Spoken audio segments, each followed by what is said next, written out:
Pak Prabowo berpeluang besar menjadi presiden.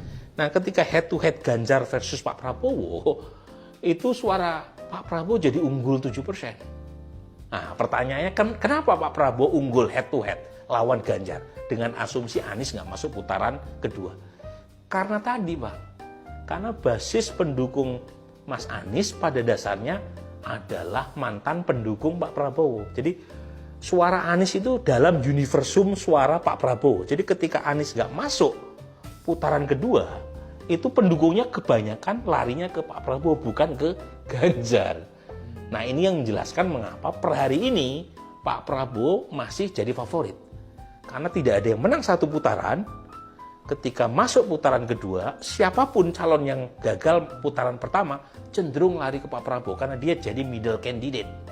Jadi misalnya Anies nggak masuk putaran kedua, pendukungnya lebih banyak yang lari ke Pak Prabowo.